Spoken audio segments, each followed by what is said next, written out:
Agradecemos a Marcelo Crisculo por esta explicación y a continuación vamos a seguir con la conferencia de Gustavo Grobocopatel, que va a hablar sobre cambio de paradigmas en las empresas agropecuarias, la responsabilidad social empresaria. Gustavo Grobocopatel nació en 1961 en Carlos Casares. Se recibió de ingeniero agrónomo en 1984. Actualmente es vicepresidente y gerente general del Grupo Los Grobo, es presidente de Los Grobo Inversora Molino Bahía Blanca, vicepresidente de Agronegocios del Plata, presidente de Bioceres, es presidente de la Fundación FAUBA de la Facultad de Agronomía de la Universidad de Buenos Aires, director de INDEAR, el Instituto de Agrobiotecnología de Rosario, director de Puerto Indalar Sociedad Anónima, miembro de la comisión directiva de APRESID, miembro de la comisión directiva de la Asociación Empresaria Argentina, fue fundador y primer presidente de ASAGIR, la Asociación Argentina del Girasol. Es además miembro de IFAMA, la Asociación Internacional para la Alimentación, la Agricultura y el Gerenciamiento. Le damos la bienvenida a Gustavo Grobocopatel.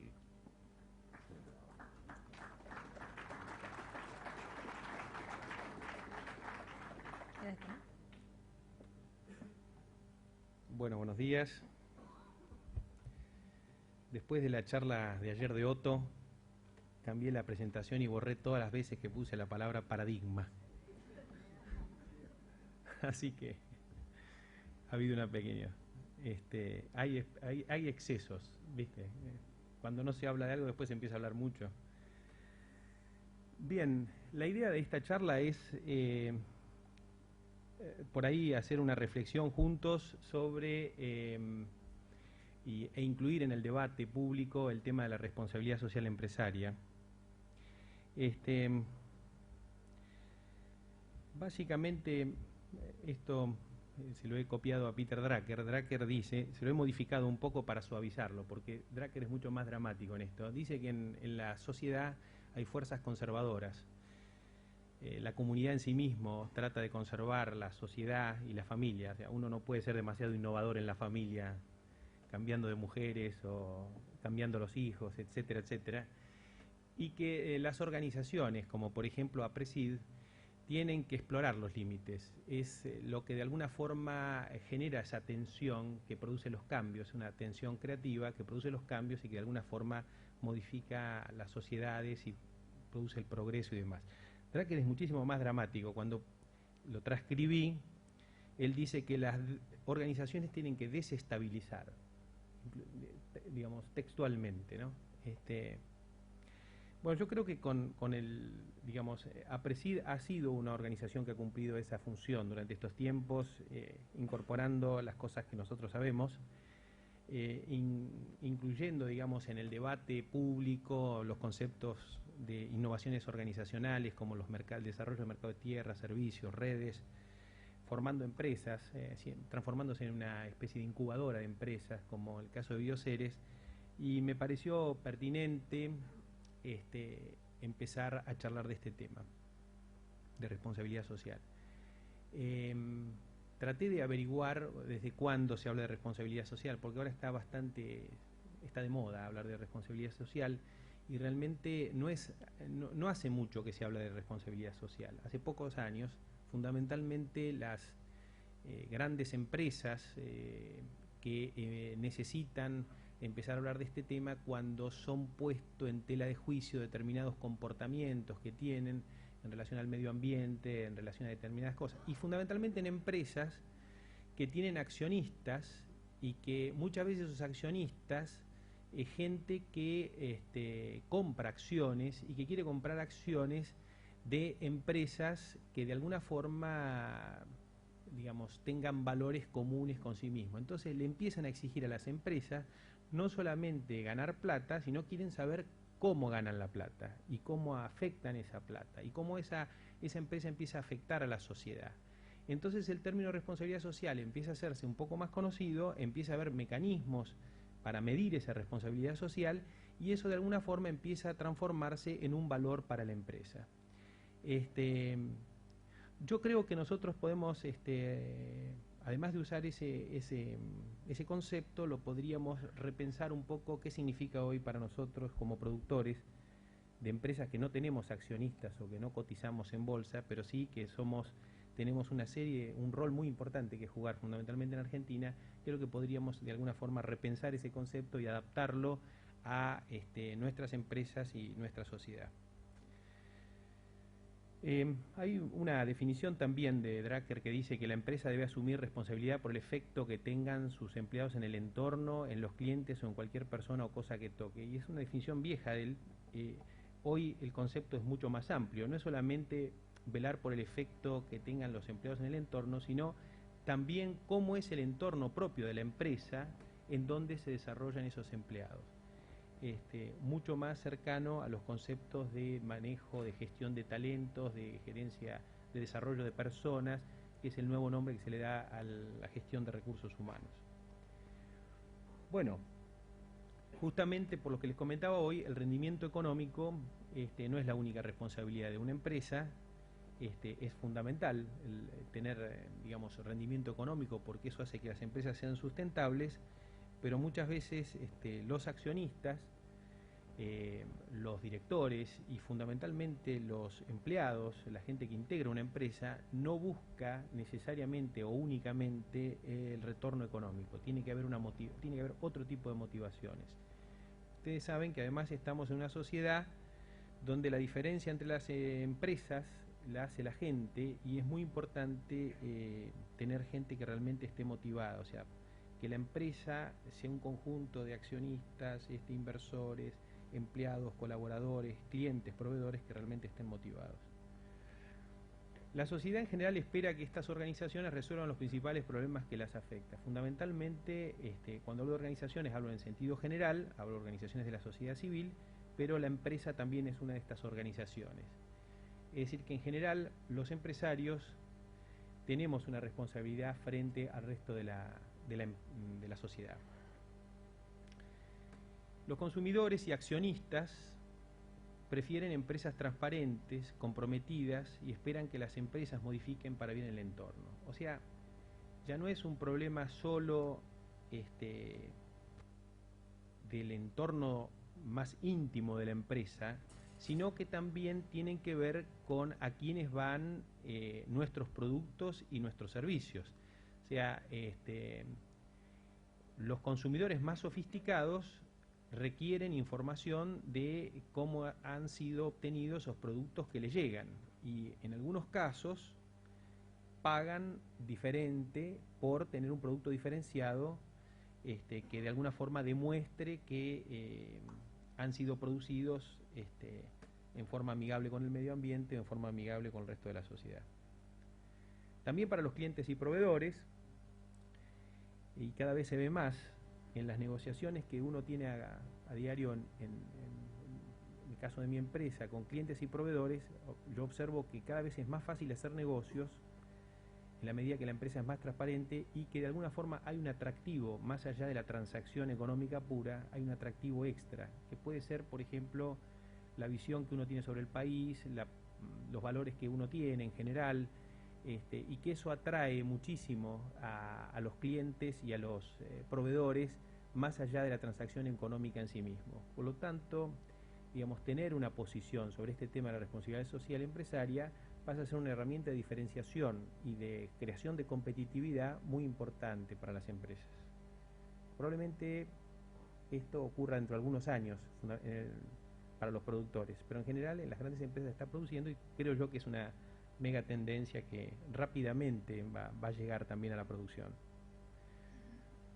Con respecto a la gente que trabaja en las empresas, antes se pensaba que, bueno, mientras trabajo y después dejo el trabajo y me voy a mi casa y hago mis cosas particulares, y había como dos empresas, una la que estaba dentro del horario de trabajo y otra la que cuando se iba. Y hoy el concepto es diferente, no hay dos personas, sino que hay una sola persona, y que las personas durante su horario de trabajo también hacen cosas personales y fundamentalmente se van a su casa y siguen haciendo cosas del trabajo.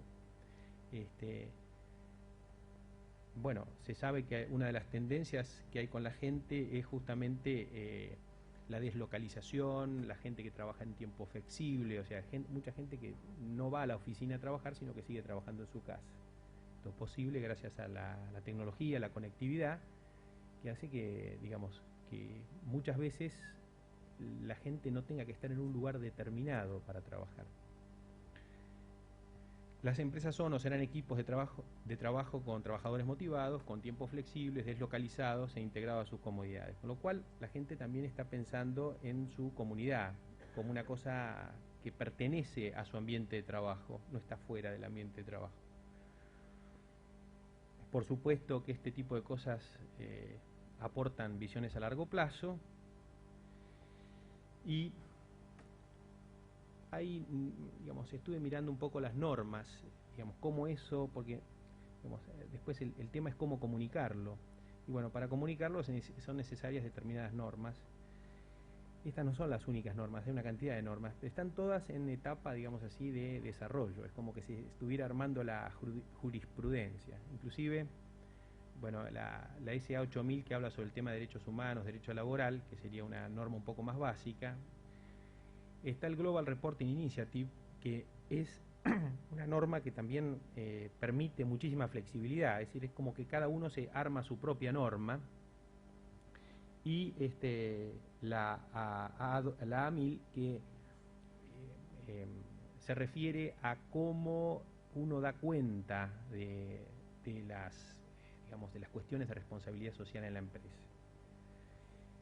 Como dato anecdótico, en una semana o 2 semanas vamos a hacer un ejercicio en la empresa nuestra de certificar la A1000, que quiero contarles la experiencia porque es, digamos, lo que dice esta norma es que tiene que haber una tercera parte en las negociaciones que uno hace con un cliente o un proveedor o un empleado. O sea que uno puede ser juez y parte, tenés que poner una tercera parte que mire esa negociación y que vea si esa negociación es justa o no para las partes. Entonces ahora vamos a hacer un ejercicio con los ingenieros que trabajamos juntos, donde tenemos una negociación por delante la próxima semana, creo que algunos acá se acaban de enterar, y contratamos a un filósofo para que presencie la negociación entre nosotros y que de alguna forma nos diga si ambas partes se comportan digamos, en forma equilibrada en eso, ¿no? Y eso pasa a ser un informe y demás. Con esto quiero decirle de alguna forma la labilidad de todo este tipo de normas que tenemos. Bueno, acá hago un resumen que de alguna forma también es otra de los conceptos que se han impuesto, las 3E o el triple bottom line, como dicen algunos, que habla sobre el tema económico, sobre el tema social y sobre el tema ambiental. Son como los 3 puntos que se unen haciendo lo que, digamos, convergiendo en lo que es la sustentabilidad de una empresa y algunos conceptos asociados a cada uno de estos temas, ¿no? Algunos puntos, digamos, que tienen que ver con exclusivamente lo social, algunos que tienen que ver con lo económico-social, como el trabajo, el desarrollo de competencias de la persona, impacto económico, ética en los negocios, impuestos, el pago de regalías, y bueno, todo este conjunto de cosas, digamos, están de alguna forma relacionadas en el tema de responsabilidad social. Es decir, que nos guste o no nos guste, la sociedad se empieza a meter en las organizaciones y en las empresas. Y creo que es una oportunidad para justamente aquellas empresas y organizaciones que empiecen a generar elementos de relacionamiento mucho más profesionales y mucho más intensos con la sociedad, porque eso seguramente va a ser una oportunidad de competitividad para las empresas. Quería comentarles, para que no queden cuestiones abstractas, digamos, qué es lo que estamos haciendo nosotros en este tema. Creo que, digamos, en lo que pensamos adentro, en las discusiones que tenemos, decimos que uno de los pilares, cuento esto, lo que pensamos nosotros porque, como les decía, es todo lábil, hay mucho que construir y probablemente muchos intercambios en el futuro tengan que darse sobre este tema de cómo construir algo común. Creemos que hay tres pilares, uno es lo que la misma empresa genera, otro es la relación de la empresa con el medio ambiente y otro es la relación de la empresa con la comunidad. O sea que la responsabilidad social, hasta ahora uno la veía como algo relacionado con la comunidad. Era algo que tenía que ver con la generosidad o tenía que ver con el hacia afuera de la empresa. Nosotros creemos que el punto más importante tiene que ver con el hacia adentro. Es decir, cómo hacemos nosotros la empresa y cómo trabajamos nosotros en la empresa. Y aspectos como la transparencia hacia adentro, la delegación de autoridad, el desarrollo del empowerment, la posibilidad que tenga la gente que trabaja en la empresa de aprendizaje, trabajar en el marco de la ley, consensuar entre los diferentes grupos de interés, la participación en procesos colectivos, la generación de capital social, decirle a una persona qué es lo que uno espera de ella y remunerarla en función de los esfuerzos que hace para poder hacer lo que uno hace, todo eso es un marco que tiene que ver con lo que hacia adentro uno debe hacer, y creo yo que es el corazón un poco de la responsabilidad social. Uno no puede dedicar sus esfuerzos en hacer una escuela o pintar no sé qué y hacia adentro ser un desastre, digamos. No hay una especie de integridad, digamos, entre lo que uno dice, lo que uno hace, lo que uno piensa. Y creo yo que el ejemplo tiene que empezar un poco desde adentro. Nosotros hicimos esta visión antes de pensar en el tema de responsabilidad social. Una parte de la misión es que la empresa debe ser el mejor ambiente para el desarrollo de las personas y su entorno. Es decir, que nosotros realmente pensamos que la empresa va a construir competitividad si puede de alguna forma hacer que las mejores personas vengan a trabajar y prefieran hacer sus negocios dentro de la empresa. O sea que no es una cuestión de generosidad, siempre lo recalco y algunos me critican, es una cuestión de pura conveniencia. Es decir, mi mujer cada vez que digo esto me dice, parece muy frío lo que decís. No, yo creo que tengo necesidad de reforzarlo porque, digamos, uno no tiene que ser hipócrita también, bueno, justamente para ser coherente con esto de responsabilidad social. El generar una empresa mejor para la gente que trabaja y generar un ambiente propicio para la gente que trabaja dentro de la compañía afecta positivamente a la compañía, y eso es lo que nos mueve a los que dirigimos una compañía. Entonces no es que nos preocupamos de las personas por el solo desarrollo de las personas, es porque pensamos que las mejores personas van a hacer también o van a contribuir con la mejora de la empresa y de la comunidad. Y si la comunidad es mejor, también va a ser mejor la empresa. Hace poco me tocó viajar a otros países de Latinoamérica, concretamente a Venezuela, para analizar el tema de la soja, ¿no? Y a veces es difícil generar negocios del grado de competitividad que tenemos nosotros cuando faltan actores sociales, digamos, o sea, en un lugar donde no hay a quien comprar, no hay a quien vender, no hay un tractorista o faltan científicos como Criscuolo o qué sé yo. Cuando faltan esos actores es muy difícil, decir que la comunidad de alguna forma condiciona a la empresa, con lo cual la responsabilidad sobre la comunidad crece, porque a la medida que la comunidad crece también va a crecer nuestra empresa. Bueno, lo que hemos hecho para cumplir con esa misión es estimular la creación de empresas de servicios de empleados nuestros. O sea, la gente que trabaja con nosotros ha armado sus propias empresas que nos proveen servicios a nosotros mismos y se han convertido, han dejado de trabajar en relación de dependencia y empezado a armar sus propias pymes, sus propias empresas de las cuales ellos son propietarios y a tener una relación de cliente-proveedor más que trabajar en relación de dependencia. Digamos, comentario lo hice el año pasado, este proceso se ha profundizado, actualmente estamos formando una empresa de transportes, nosotros tenemos 10 camiones propios y empleados nuestros tienen camiones por su lado cada uno. Lo que hemos hecho es armar una empresa entre todos, donde todos somos accionistas, algunos con más parte, otros con menos parte, y armado un gerenciamiento profesional sobre la empresa de transporte, y hemos transformado esa empresa de transporte en proveedora de servicios a la red.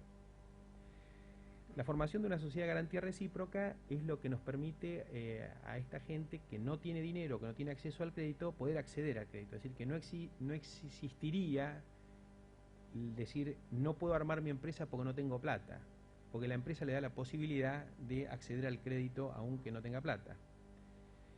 El desarrollo del fideicomiso agrícola, de alguna forma, lo que intentamos es que gente que no siembra, en realidad fue hecho para gente que no siembra, lo que yo llamo inversores urbanos, pueda acceder al negocio de la agricultura, sin necesidad de que el peluquero arriende el campo de al lado al doble de lo que lo pagamos nosotros. Ahora, lo interesante es que en el fideicomiso que lanzamos este año que pasó, muchos inversores son productores.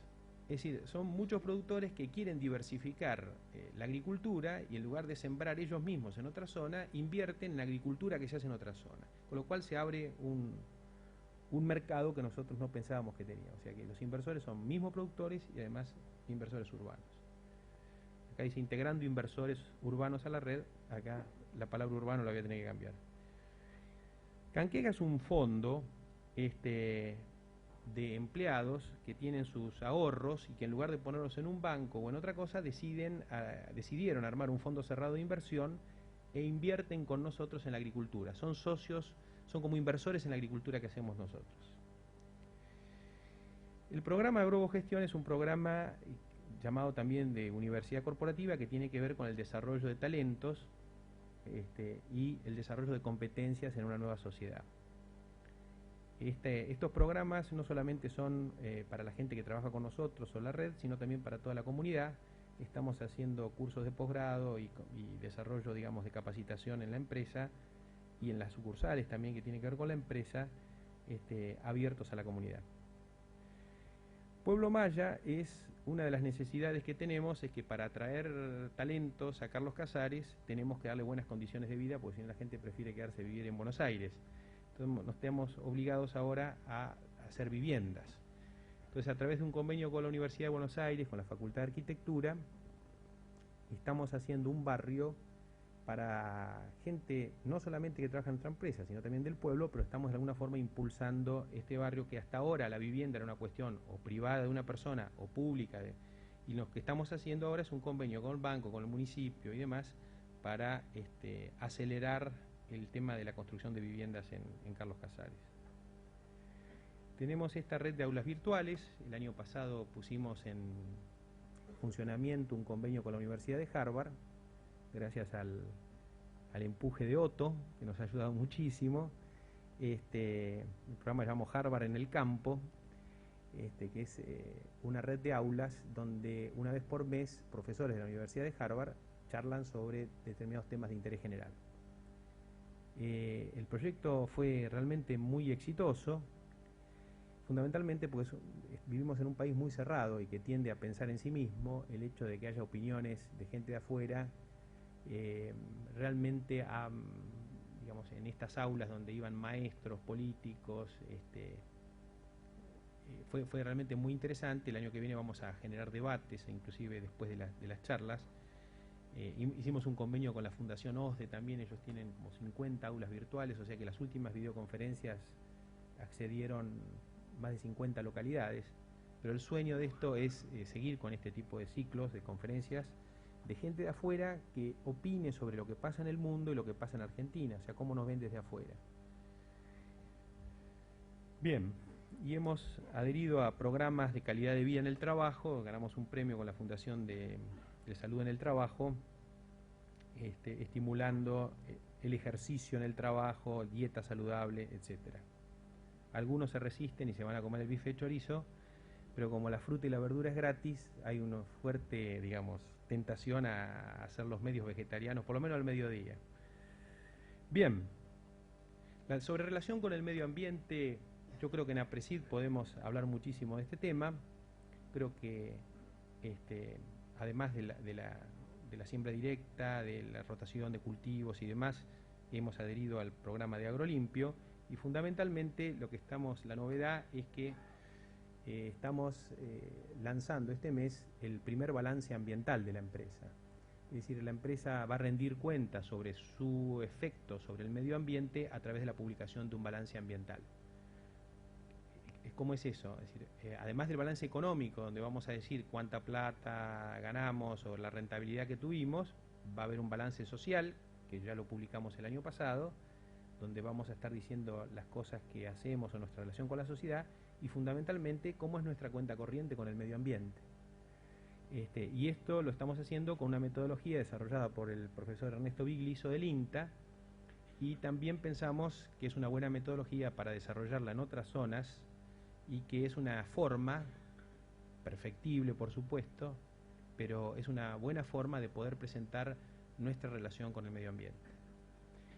Es decir, que un inversor urbano que pone plata en el fideicomiso, además de saber que ganó plata, tiene que saber cómo fue su relación con el medio ambiente, porque a lo mejor puede ser que alguno quiera poner plata, pero no quiere saber qué efecto ha causado para otros, ¿no es cierto?, no solamente para sí mismo.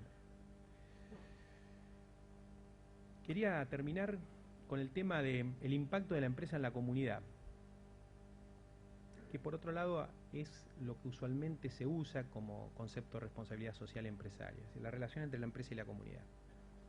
Y aquí yo creo que hay algunas tareas comunes que hay que profundizar. Nosotros creamos una fundación justamente para atender este tema.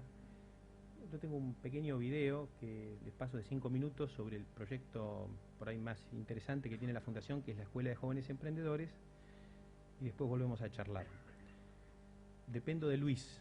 ¿Cómo te va, Luis? ¿Me puedes pasar el video?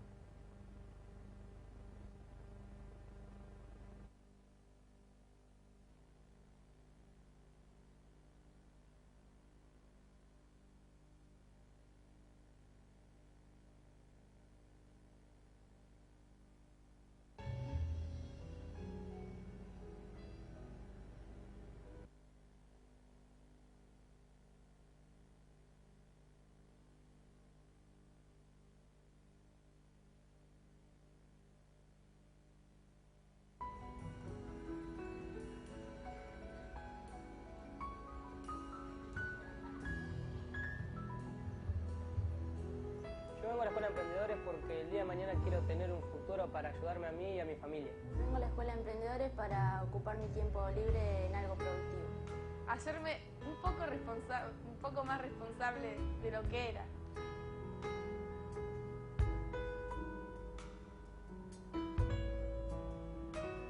La Escuela de Jóvenes Emprendedores busca ser el semillero de emprendimientos innovadores en el espacio rural, porque creemos que hace falta formar toda una nueva camada de empresarios que tengan responsabilidad social en la comunidad en la que viven. A principios de 2004 nos juntamos Santiago Solda y los Grobo a pensar cómo contribuir a generar y mejorar la calidad de vida en las localidades rurales. Decidimos encarar el desarrollo de una escuela de jóvenes emprendedores. Creemos que en las localidades pequeñas estos proyectos se pueden realizar más fácilmente. Hay conciencia de dónde venimos, quiénes somos y se pueden concordar visiones compartidas. De cada 10 jóvenes que se van de Carlos Casares a capacitarse y a estudiar, 8 no vuelven. Y esto es hondamente preocupante para una comunidad y muchas veces por su proceso de educación terciaria y universitaria nos dejan un espacio, un vacío muy importante. Nosotros quisimos generar un espacio donde se puedan adquirir comportamientos emprendedores. La idea era revertir el proceso migratorio, que los jóvenes puedan quedarse en sus comunidades locales contribuyendo a su florecimiento económico y al desarrollo y al mantenimiento de su cultura y al mejoramiento de su cultura local. Yo empecé el grupo por un amigo. Empecé a venir porque me gusta, trabajamos mucho. La escuela funciona en la ENET de Carlos Casares. Esta escuela es voluntaria, los chicos vienen a contraturno de su escuela obligatoria que van a la mañana y desde el año pasado la oficializaron y la decretaron pública como un centro de educación agrícola. Bueno, la Escuela de Jóvenes Emprendedores es algo totalmente novedoso, es algo que realmente el chico se interesa y participa. una de las cosas que hoy hace falta para los chicos es interesarlos, motivarlos en algo que les guste, y manejar una pequeña empresa les gusta. Nuestra escuela tiene un componente empresario.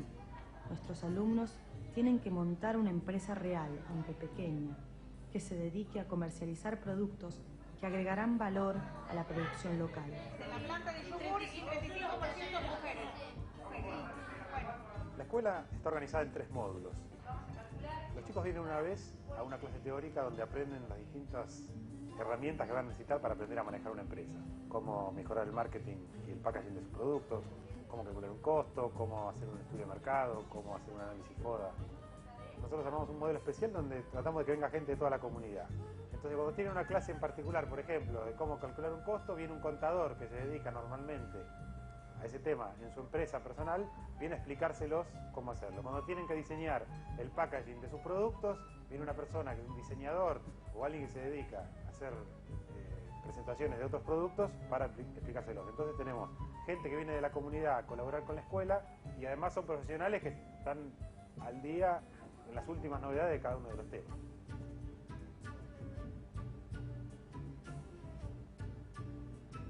En el segundo módulo los chicos vienen a la escuela a hacer toda la parte administrativa de su empresa, a completar los formularios, a ver cuánto gastaron en fabricar los productos, a ver cuánta plata llevaron al banco y cuánto guardaron, a traer los comprobantes y los tickets, con lo cual hacen un poco toda la puesta en conjunto de todas las empresas que tienen diferentes.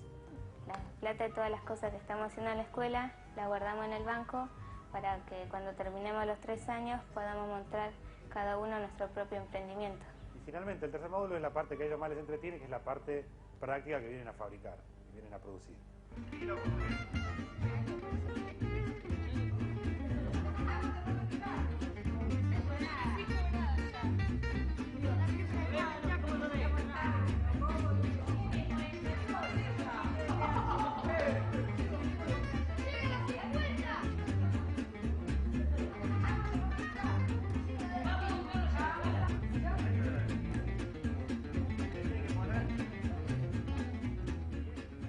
Tiene porque la cocina es muy dinámica, además normalmente es un ámbito donde en su casa no lo dejan entrar porque está a cargo de los padres, entonces se sienten un poco grandes.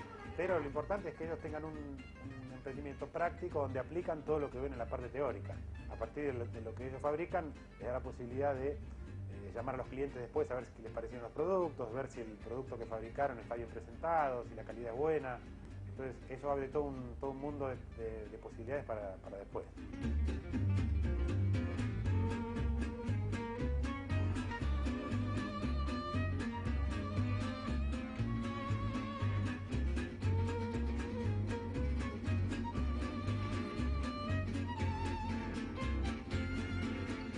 Nosotros creemos en la fuerza de los procesos colectivos.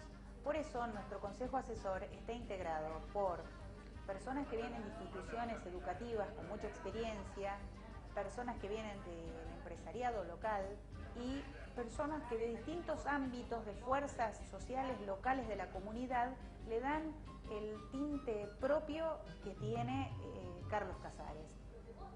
Nos acercamos a conocer lo que venían llevando adelante y visualizamos que realmente era una respuesta muy satisfactoria a todo lo que en teoría veníamos planteando. Y esta idea de generar cultura emprendedora sobre esos jóvenes como complemento a todos sus aprendizajes nos pareció que era una idea muy importante. Esta escuela de emprendedores, que es un modelo que ya se está difundiendo en el resto de la provincia y que seguramente va a ser un modelo que va a hacer historia en esto de vincular educación, trabajo y producción y en esto de lograr el desarrollo de nuestras comunidades para lograr el desarrollo de nuestra provincia y de nuestro país. Nosotros estamos convencidos que las soluciones no llueven del cielo, al contrario. Un nuevo país hay que soñarlo, hay que impulsarlo, hay que empujarlo y hay que modelarlo todos los días. Me gustaría con la plata empezar a hacer una empresa, una mini empresa. Todos mis emprendimientos los pienso hacer en Casares, donde yo nací y donde más tengo contactos. Y me gustaría terminar de estudiar y poderme yo misma con lo que recaudamos pagarme mi estudio. Y fundamentalmente, como nos vemos mirando para adelante, a nosotros nos encantaría que esta escuela se replicara en otros lugares. tenemos toda nuestra voluntad y el material que fuimos generando y guardando de las clases y de los programas, como para compartirlos con otras escuelas que quieran sumarse a esta iniciativa. Y bueno, ojalá pudiéramos dentro de algunos años ver que salieron un montón de escuelas más de emprendedores por distintos lugares, ¿no? En la provincia y fuera de la provincia también.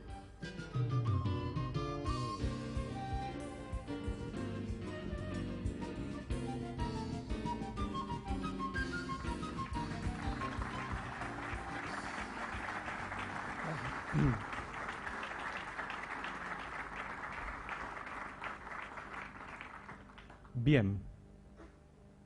Luis, volveme a poner la... Ahí estamos. Esta es la evolución del Producto Bruto Interno per cápita de los países desarrollados en la curva de arriba, más oscura. La curva más clara de abajo es la evolución del argentino. El argentino era base 100, cuando en los países desarrollados era 150. El Producto Bruto ahora argentino es un poco más de 100, era 140, mientras que en los países desarrollados es 950. Y abajo están los países emergentes, donde ya tenemos una relación parecida a la de los países emergentes. Esto, como ven, el estancamiento argentino no depende de ningún gobierno en particular. Ha sido una constante histórica y tenemos un desafío muy grande para revertir este proceso y poder, digamos, volver a ganar el terreno perdido. Yo soy muy optimista. Yo creo que, digamos, hay países en el mundo y particularmente Francesco siempre nos contaba, donde rápidamente países pobres pasaron a ser países ricos en muy corto plazo. Y él siempre daba numerosos ejemplos de toda su experiencia. Países en condiciones de capital humano muy inferior al nuestro, ni hablar de recursos naturales. Entonces, no es que ayer Marcos decía que él no lo va a ver. Yo creo que lo vas a ver, Marcos, no sé si estás acá. Yo creo que estamos para poder salir, pero hay que ponernos en marcha con un enorme desafío por delante, que es de sacrificar muchas cosas personales en pos de la comunidad y en pos del proyecto que tengamos. El principal problema que tenemos es que todavía no tenemos un proyecto común. A lo mejor en el campo lo tenemos al proyecto común. Realmente las reediciones de este tipo de congresos como el de APRESID, como los congresos de CREA, como los innumerables eventos que hay. La semana pasada estuve uno en Córdoba, había 1.600 productores. Hay numerosos ejemplos. Hay confianza, hay integración en la cadena, hay buenas relaciones entre los proveedores, los clientes. Creo que hemos construido, digamos, en el sector agropecuario un enorme proyecto común. Pero no es suficiente. Es decir, nosotros tenemos que ir más allá de la soja y más allá de la agricultura y más allá de la agroindustria. Creo que el país hoy necesita que nuestros conocimientos, nuestro empuje, nuestro emprendedurismo, nuestra capacidad de analizar lo que pasa, vaya más allá de nuestro sector en sí mismo. Parafraseando un poco a lo que decía Francesco siempre, la soja creo yo que no ha sido, o la agricultura o la agroindustria, no es importante por los productos que produce, ni por el dinero que le genera al país o al resto de la sociedad. La importancia de la soja es que nos ha enseñado cómo hacerlo, cómo construir competitividad, cómo generar capital social, cómo construir relaciones. Así que la soja no es el pescado, sino que la soja nos enseñó a pescar. Y ese yo creo que es el gran desafío de responsabilidad social que tenemos hacia la comunidad. Se necesitan industriales, procesamiento, proveedores de servicios. Yo creo que no van a venir de afuera, lo vamos a tener que hacer nosotros. Vamos a tener que hacer una generación nosotros como productores de industriales y ponernos a hacer nuestros propios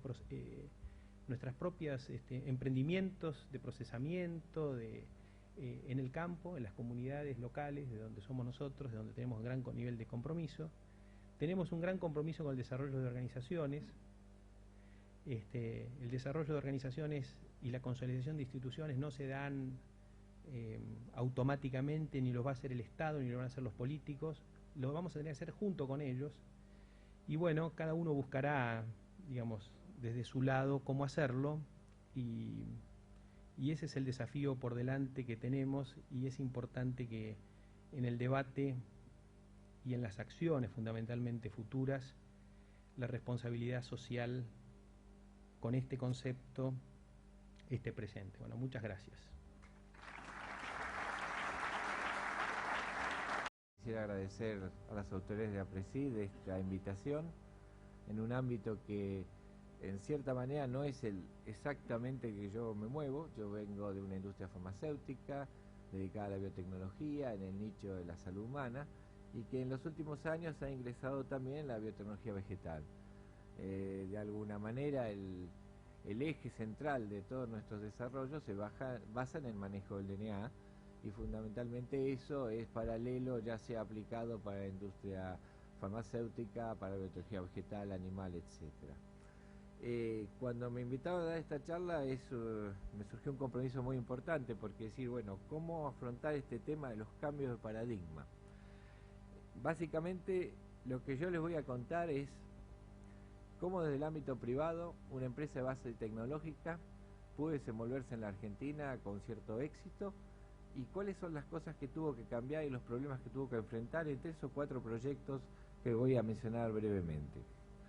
Básicamente, como ustedes saben, los comenté, Biocidus es una empresa dedicada a la industria farmacéutica, una empresa de biotecnología, pero vale la pena aclarar algo. Biocidus, dentro de su personal, tiene más de 100 personas en el área técnica, la mitad de estas son PhD, son profesionales, y 50 técnicos. Es una empresa de base tecnológica, y esto es importante porque lo vamos a retomar al final, y creo que es la clave de todo el problema, por lo menos en nuestra opinión.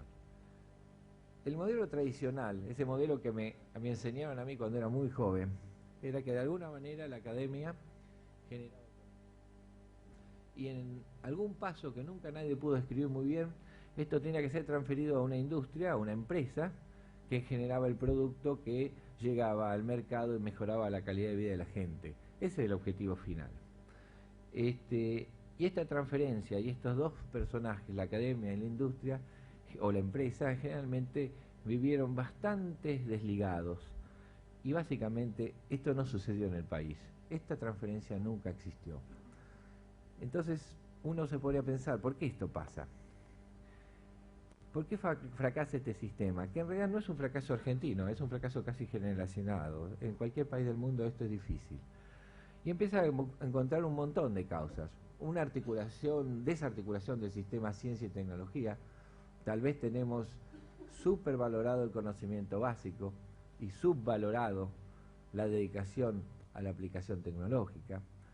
Tal vez tenemos una cultura individualista, muy academicista, individualista, y en cierta manera cientificista, nuestros profesionales del área académica, o sea, buscan el conocimiento y muy poca tendencia a buscar la aplicación. También tenemos una cultura empresarial muy inmediatista y poco innovadora en las empresas, es decir, todos sabemos que el desarrollo de un producto lleva muchos años y una inversión sostenida. Hay una desvalorización del rol social de la ciencia, hay falta de desarrollo tecnológico, tenemos muy buenos científicos básicos, tenemos muy pocos institutos de tecnología. El caso especial del área vegetal con el INTA es un caso absolutamente aparte y distintivo. La falta de capacidad técnica que hay en las industrias para un escalado. Tenemos muchas industrias dedicadas a la producción. Cuando uno va a ver los departamentos de desarrollo son en general muy pocas personas. No hay una valorización del desarrollo dentro de las industrias. Y todas estas causas, y puedo enumerarles más, donde las más difíciles de cambiar son la cultura. Evidentemente hay un científico que de alguna manera tiene una cultura porque está así valorizado del paper, y por otro lado tenemos una empresa que busca generalmente el negocio a corto plazo. Esto es lo que tendría que cambiar. Pero finalmente queda como conclusión sobre el paradigma anterior que si estamos esperando que una academia o un grupo científico, generalmente de origen estatal por supuesto, genere una tecnología y la transfiera a un grupo empresarial, lo que tenemos que ver que esto fue imposible realizarse, primero porque en el área académica no hay tecnología, en su generalidad, no quiero herir ninguna susceptibilidad, estoy hablando generalmente. Segundo, no hay ningún know-how de cómo transferir tecnología. Y tercero, no tenemos en las industrias en la Argentina dónde poner esa tecnología. No están los elementos adecuados, las personas fundamentalmente. Yo le voy a contar ahora un poco cómo tuvimos que solucionar este problema, cómo Biocidus pudo avanzar más allá de este problema y tener algunos éxitos interesantes. Y después vamos a tratar de sacar una conclusión de por qué fue así y esta realidad se convirtió en lo que hoy es Biocidus. Básicamente, vamos a ver un modelo de desarrollo. El primer modelo o paradigma de desarrollo es definir a Biocidus como una empresa con su propio plantel de investigación y desarrollo, por sus propios científicos formados en los institutos académicos de la Argentina, que pasan a las filas empresariales a trabajar en una empresa, reciben el ordenamiento, la gestión, lo que llamamos management científico, la focalización, la inversión inteligente, y entonces con estas armas, más la técnica, que es muy buena en la Argentina, que ya la aportaba el mismo individuo, se pudieron generar sistemas para producir en células y en bacterias, en fermentadores y en cultivo celular masivo, en transformar estos microorganismos, ingresarles genes humanos y hacerlos verdaderas fábricas de proteínas humanas que a la larga se iban a convertir en medicamentos para el tratamiento de enfermedades. No solo termina en la producción o el desarrollo, en el escalado de la producción sigue Biocidus, en la investigación clínica a través de sus médicos, en la generación del producto final y en la comercialización. De alguna manera alguien dijo que la biotecnología se termina cuando se cobra la factura y se puede volver a invertir en otro proyecto. Entonces nos encontramos que esto fue una de las primeras maneras de trabajar. Básicamente, ¿cuál es la distinción? Nuestro propio equipo de investigación y desarrollo en la empresa. Esto generó estas tecnologías que le hablaba, esto generó un producto del año 90, la eritropoyetina humana recombinante, un producto de importancia tremenda, un producto que el año 91 como interferón alfa 2, el primero de la eritropoyetina sirve para tratar las anemias, pero no voy a entrar en cada uno. El interferón en este momento es un potente antiviral para el tratamiento de las hepatitis de origen viral, tipo C, tipo B. El Neutromax es un producto que estimula la generación de glóbulos blancos para tratar la disminución de glóbulos blancos por los tratamientos cancerígenos. La hormona de crecimiento, todo el mundo sabe, es un producto que utilizamos fundamentalmente, pero tiene otras indicaciones para tratar el enanismo hipofisario, aquellos chicos que no crecen en talla. Hace pocos meses lanzamos el interferón beta en el país, que es un producto destinado al tratamiento de la esclerosis múltiple en placa. Estos productos ya se comercializan en más de 40 países en el mundo. Estos productos tienen sus patentes en la Argentina y en Estados Unidos. Estos productos no solo que se comercializan, sino se comercializan con un éxito muy importante. En Latinoamérica, desde México a Argentina, el 55% del mercado está en manos del producto de una empresa argentina que es Biocidus, compitiendo con empresas de la talla de Amgen o de la talla de Boehringer Roche.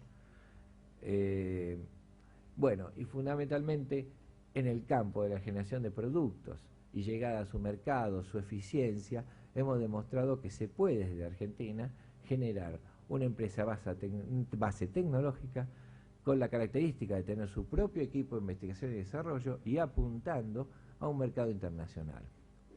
Otros modelos en otra área de trabajo nuestro sería la terapia génica.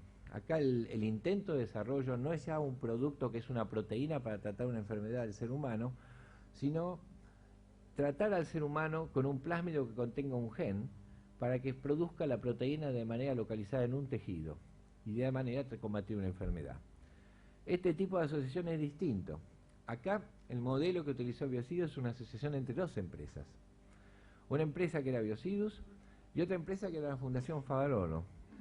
Fundamentalmente, ¿por qué? Porque necesitamos la aplicación, necesitamos la mano y el know-how médico y clínico. En Biocidus se generaron los plásmidos, se generaron los genes humanos, y fue Favaloro, la Fundación Favaloro, donde se tomaron los modelos animales y se llega al ensayo clínico final. Por supuesto, el apoyo financiero fuera de las empresas y en cierta parte también del Estado. Básicamente, ¿qué consiste este proyecto? Este proyecto consiste en tratar una enfermedad que es la miocardiopatía difusa. Hay muchas circunstancias donde en el corazón de un paciente no existen la cantidad de arterias necesarias para irrigar todo ese corazón. Eso trae como consecuencia una falta de oxígeno, por lo tanto ese músculo trabaja mal y por lo tanto entramos en una insuficiencia cardíaca. ¿Por qué ocurre? Porque normalmente cuando nos falta oxígeno tendríamos que despertar unos genes propios que generan más arterias para que la sangre llegue a todos los tejidos. Y en algunos pacientes eso no pasa. Se aisló el gen que produce la proteína que da ese efecto y la idea es inyectarlo en corazón, de manera que ese corazón ahora, ese tejido, generara por sí propio la proteína y por lo tanto localmente generara nuevas arterias.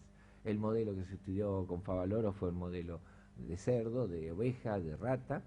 A la izquierda tienen una idea cómo se hace con un anillo para cerrar una coronaria y simular que falta irrigación arterial y después tratar de reparar el daño. Y a la derecha tienen dos fotos donde se ve muy bien antes y después del plásmido cómo aumenta el número de arterias y cómo aumenta el grosor de esas arterias. Básicamente lo que vemos después del tratamiento es un número muy grande de nuevos vasos. Por su tinción muscular sabemos que son arterias. Básicamente esto es un ecocardiograma, ustedes lo pueden ver de arriba, pero para que lo entendamos rápido, lo que es azul es falta de sangre, lo que es naranja y rojo es sangre. Fíjense qué pasa pretratamiento, donde tenemos una pared del corazón prácticamente en azul, con muy poca sangre, y cómo esto se va revirtiendo a lo largo del tratamiento a que hay nueva irrigación. Descubrimos cosas interesantes durante esto, porque parecería toda una cuestión muy tecnológica y aplicada, pero descubrimos que las células en el lugar donde se está produciendo este fenómeno por el tratamiento del plásmido que contiene el gen, empiezan a dividirse. Estas son señales típicas de mitosis, y esto termina en una cantidad de papers de impacto importante en revistas de primera magnitud, Gene Therapy, Human Gene Therapy, y por supuesto en la patente adecuada para proteger todo el know-how que se estaba creando. Esto es para desvirtuar algunos conceptos. Aún haciendo ciencia aplicada o desarrollo a partir de una empresa, se publica muy bien, se publica de primer nivel, y la generación de una patente para proteger el conocimiento creado no impide para nada la publicación, no la retrasa. Si la llegase a retrasar sería no más de un mes. Es el tiempo que tarda en escribirse la patente, nada más. Porque esto es otro concepto que quedó atrasado y que quedó en una zona foggy, una zona dudosa de los problemas de generar la propiedad intelectual. Y finalmente estamos ahora a punto de hacer nuestro primer ensayo clínico ya autorizado por las autoridades sanitarias de Argentina de terapia génica en 10 pacientes que no tienen otra solución para el tratamiento de su disfunción. Bueno, básicamente era contarles un poco de qué se trataba y decirle, bueno, acá hubo una asociación empresa-empresa.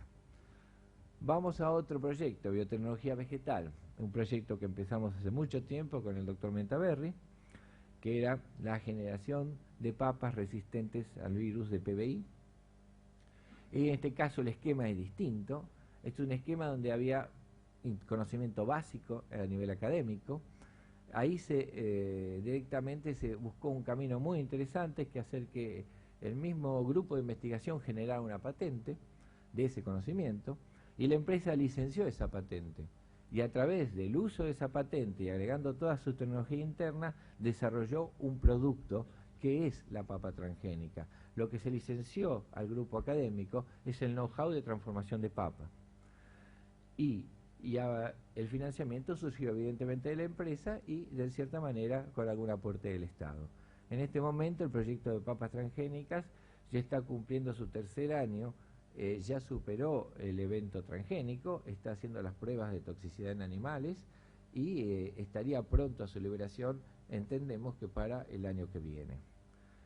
Acá hay un modelo muy interesante donde los científicos de la empresa reciben el licenciamiento a través de una patente, de un know-how científico de un grupo académico, lo convierten con su tecnología en un producto y el producto empieza a cumplir todos los pasos regulatorios. Por supuesto queda una compensación cuando el producto llegue al mercado hacia el grupo académico por el uso de su patente.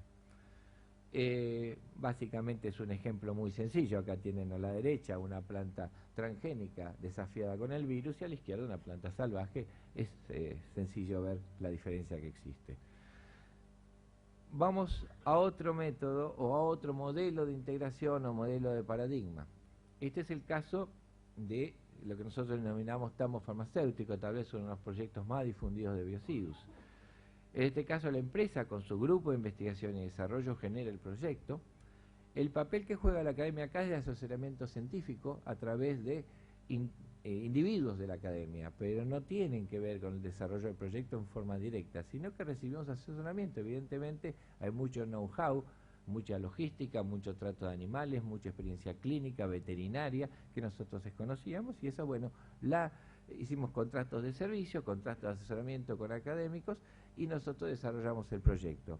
Por supuesto, también contamos notablemente con el recurso financiero de la empresa, y en cierta medida en la última etapa empezamos a tener un poco de financiamiento estatal. Básicamente, ¿qué es el tambo farmacéutico para el que no lo conoce? Estas curvas muestran gráficamente qué está pasando con la demanda de medicamentos y con la capacidad instalada para poder fabricarlos. Se está produciendo un gap importante y ese gap importante no puede ser resuelto. Hay menos plantas fabricantes de medicamentos que son proteínas recombinantes que la demanda internacional de los mismos.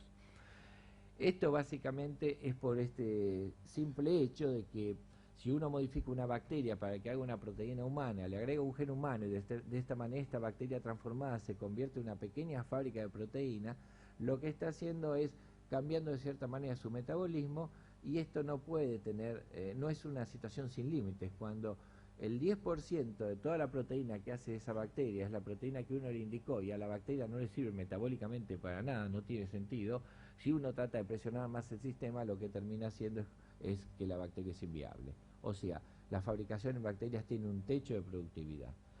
Entonces, tenemos medicamentos en los cuales en una ampolla hay 20 microgramos de proteína, otro tipo de medicamentos en los cuales en una ampolla hay 300 microgramos de proteína, y otros medicamentos donde hay 1000 microgramos, sería 1 miligramo, y otros donde hay 10.000 microgramos y otros donde hay 100.000 microgramos. Bueno, evidentemente no se pueden fabricar con el mismo sistema. Los medicamentos necesitan mucha masa para cumplir su acción biológica que los que necesitan poca masa. Es decir, el mismo fermentador con la misma eficiencia en un cultivo puede dar una, digamos, cada 100 ampollas de producción de un medicamento como es interferón, una sola de hormona de crecimiento por la alta masa que implica la hormona de crecimiento. Y de eso derivan los costos de los medicamentos y la limitación que tenemos en producirlos. ¿Qué es lo que pensamos nosotros? Bueno, si no hay una solución básica que es decir, bueno, hagamos fermentadores más grandes y pongamos más bioreactores pequeños que son bacterias para compensar la diferencia.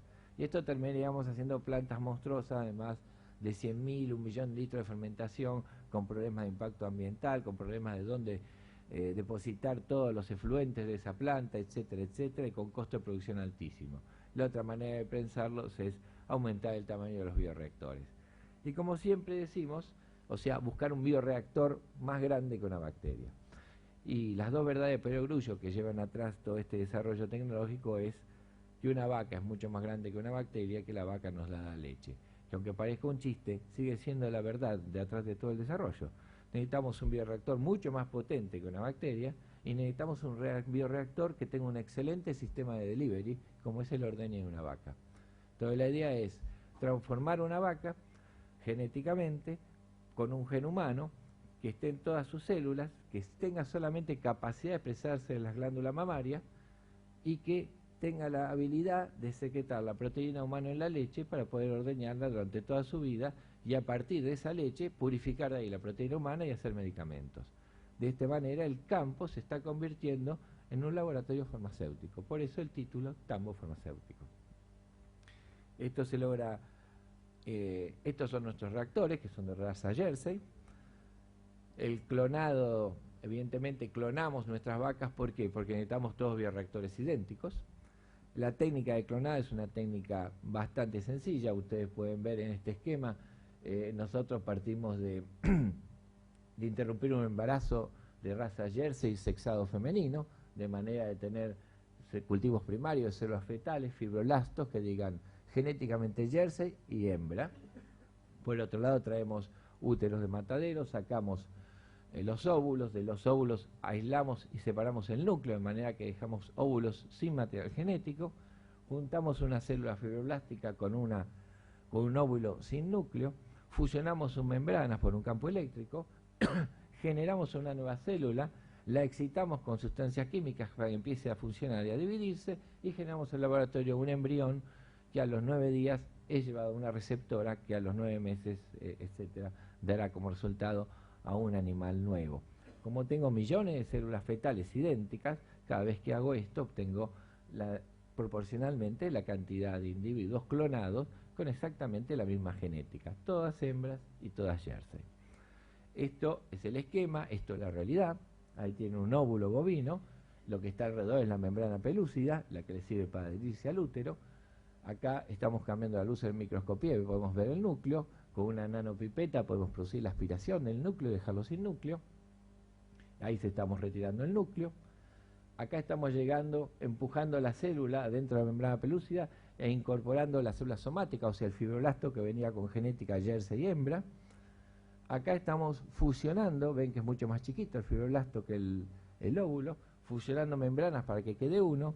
Estamos activando con sustancias químicas y lo que ves en el microscopio es que comienza la división, 2 células, 4, 8 células, hasta que llega la etapa de blastocisto, que si ustedes afinan la vista van a ver que los blastocistos van a ver una zona más densa, esa es la ternera, y una zona más clara que es la placenta. Y esto ya va a la vaca receptora, se sigue por ecografía el embarazo hasta que se puede, se prepara la cesárea y finalmente llegó al país el primer ternera clonada en Latinoamérica que se llama Pampa. Ahora, estos son clones. ¿Cómo son transgénicos? Bueno, hay que agregarle esto, que es una construcción genética, que es el promotor de beta-caseína, digamos, con el gen de hormona de crecimiento humano. No vamos a entrar en cuestiones técnicas, pero es una secuencia genética común a la vaca que está deleteado lo que tenía que hacer en realidad y se le pone el gen de hormona de crecimiento humano.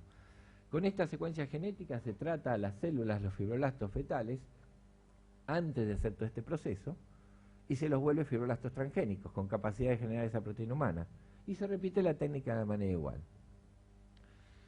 Esta es Pampa Mansa, que ya tiene 2 años y medio, es una vaquita muy interesante, es transgénica, es clon de Pampa, y es productora en su leche de casi 10 gramos por litro de hormona de crecimiento humano.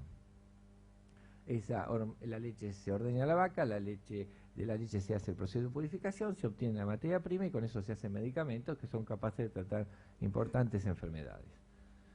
Esta es una curva para que lo conocen, es el ordeñe día a día desde que la estimulamos hormonalmente para que dé leche y cómo subía la cantidad de hormona de crecimiento en forma paralela a la volumen de leche de ordeñe. Por supuesto, tanto la vaca como el proceso de producción de hormona de crecimiento en vacas ha sido patentado en el exterior, en Estados Unidos. En la Argentina solamente el proceso, porque las leyes argentinas no nos permiten patentar la vaca. Y ahora, ¿cómo esto se convierte industrialmente en algo rentable, digamos, en una producción industrial? Bueno, tenemos una y ahora es el animal fundador. Quiero tener muchas. Me voy al mismo esquema anterior, pero ahora parto de células de la oreja de Pampa. Y hago clones de Pampa. De Pampa Mansa, con el mismo método. En vez de fibroblastos fetales, ahora le saco células de su oreja. Reproduzco el método y ya están vivas Pampa Mansa 2, Pampa Mansa 3, que no son las hijas de Pampa, es más Pampa Mansa. Hay que entenderlo. Entonces, ni son las hermanas, ni nada parecido. Son más ella misma, son fotocopias. Entonces garantizo que producen lo mismo, en la misma cantidad y de la misma calidad. Y acá estaban cuando eran muy jovencitas, ahora tienen más de 300 kilos. Y hasta ahora esta historia no tiene la intervención del hombre para nada y para que no nos sintamos mal, porque parece un matriarcado todo esto, vamos a ver para qué sirve el hombre. Las autoridades regulatorias no contesten apresuradamente. Las autoridades regulatorias dicen que en cualquier momento estoy provocando un medicamento, mi evento transgénico se puede caer, y digo, bueno, vuelvo a clonar, pero será otro evento transgénico. No, yo quiero tener perpetuidad. ¿Cómo se hace la perpetuidad del estirpe? Lo que hicimos es una manera muy rápida, hacer superovular a Pampa Mansa, embarazarla con semen normal. Tuvo muchas preñeces. Al cabo de unos días, lavamos los cuernos uterinos, sacamos los embriones, los pusimos en receptoras y empezamos a tener muchos hijos de Pampa Mansa. El 50% de la cría de Pampa Mansa es transgénico. Y de ese 50, el 50% es macho. Estos machitos que nacieron, que se llama, que está ahí abajo, pampero, ya tenemos 4 machos transgénicos, tienen también el gen incorporado. Pero como el gen tiene un promotor para trabajar en glándula mamaria, no lo van a expresar en su vida, pero sí lo transmiten a través de su esperma. Desde ahora, para hacer más vacas transgénicas, lo único que tenemos que hacer es embarazar de manera natural y normal un rodeo de Jersey con el esperma de estos jovencitos. Y el laboratorio no interviene más. Bueno, acá está Pampero con su madre sustituta, que es la madre que quiere, no la que dio origen genéticamente. Acá está la prueba que genéticamente es idéntico. Y acá hay una cronología para que ustedes tengan, para que vean que esto no son 30 años de trabajo, sino que entre 2002 y 2005 se han completado todos los eventos. Y la potencia de esta arma tecnológica se puede expresar de una manera muy sencilla para que se entienda. Con la leche de Pampa Mansa nada más puedo abastecer todo el mercado argentino de hormonas de crecimiento. En realidad puedo abastecer con el 10% de esa leche el mercado argentino. Con toda la leche anual de Pampa Mansa el mercado latinoamericano. Y en el mercado mundial serían 20 animales. Ese es el poder que tiene esta tecnología. Y este es el poder de cambio que tiene para entrar en lo que es el tambo en la Argentina. Los tambos pueden cambiarse o pueden empezar a tener una tendencia a hacer cosas con valores agregados, que esto es muy importante discutir. No solamente la leche. El próximo blanco, evidentemente, es la insulina humana. Ya empezamos las transfecciones. Por ahora tenemos preñeces y no me puedo adelantar a decir mucho más.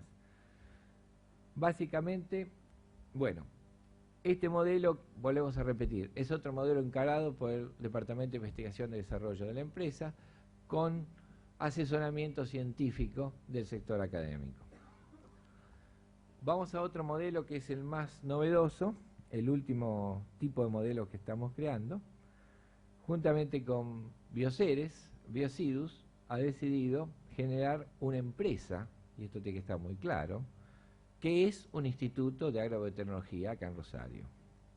O sea, es un carácter empresarial que va a contar, está haciendo sus laboratorios acá en el CERIDER, en un predio del CONICET, para estar cerca del sector académico, y va a contar con recursos humanos provenientes del sector académico a través de lo que se llama el sistema de científicos en empresas.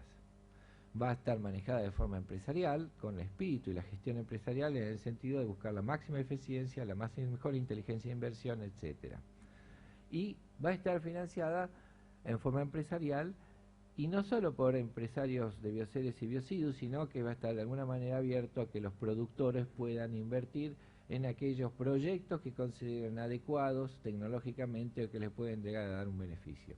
Esto es básicamente un esquema muy interesante, no desde el punto de vista solamente de asociación empresa-empresa, sino desde el punto de vista que la investigación no es solamente, el financiamiento de investigación, y es lo que vengo diciendo a través de todos los modelos, no tiene que quedar solamente en manos del Estado, sino que hay empresarios que lo van a hacer y que hay productores que van a apostar a esto. Bueno, esto es una foto de la maqueta, esperemos que quede así o más lindo cuando esté terminado, que calculo en un año y pocos meses ya lo tendremos. Y esto, bueno, son los participantes, que fundamentalmente en la estructura empresarial son Biocidus y Bioceres, y este proyecto cuenta con el apoyo del CONICET. Básicamente, a lo largo de toda esta charla, ¿qué es lo que estamos viendo? Todos proyectos que han obtenido un cierto rédito, que han obtenido un éxito interesante, que se han podido desarrollar bien en el país, contando con empresarios de Argentina, contando con científicos argentinos, con relaciones con la academia, pero ¿cuál es la base? La empresa de base tiene que ser una empresa de base tecnológica, tiene que contar con recursos humanos, científicos de base tecnológica, porque hasta para comprar tecnología, no solo para generarla, hay que saber qué comprar, Y eso lo único que se puede hacer es cuando la empresa tiene su base tecnológica. Esta es la moraleja de toda la charla, o cuál es lo que tienen en común cualquiera de todos los proyectos que conté. Que había un recurso humano, un grupo de desarrollo e investigación, científicamente de primera línea, muy bueno, en la empresa, que podía generar los contactos con los académicos o con el sector académico, ya sea INTA, CONICET, universidades, etc. Porque básicamente, y esta es la moraleja final de todo el comentario, en nuestro sentido, que realmente amamos la tecnología, que estamos orgullosos de decirnos tecnólogos, porque un tecnólogo es un científico trabajando en un proyecto focalizado, nada más que eso, tal vez con mucho más, se tiene que ser mucho más estricto para poder ser tecnólogo, pero básicamente la moraleja final es que para nosotros la tecnología es la empresa investigando. Muchísimas gracias.